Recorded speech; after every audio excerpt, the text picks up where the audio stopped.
Usa ka road sharing activity nga gitawag og Green Loop ang mahitabo karong Domingo sa upat ka mga dagkong kalsada sa syudad sa Sugbo. Unsa kini atong sayran sa report ni Edwin Castañeda.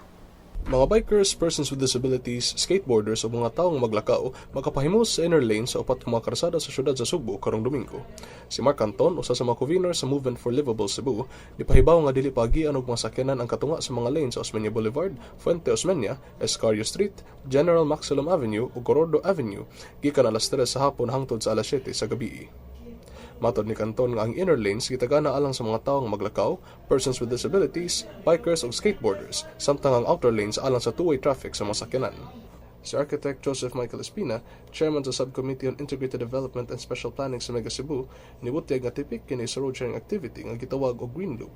Din ang tumong mao ang maminusan ang gidaghanon sa mga sakyanan nga nagdagan sa kalsada sa urban centers nga nagalangkob sa tulo ka syudad sa Subo, Mandawi, Lapu-Lapu ug lungsod sa Cordova. Matod niya, ang Sugbo ang adunay labing daghan nga mga sakyanan sa nasod nga niabot og 625,000 units base sa narehistro ni atong 2012.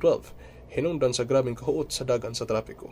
Suma pa ni Canton nga mismo ang mga pundok sa mga PUJ driver ani sugyot nga mohunong lamang sila sa mga designated stop o matag 400 meters.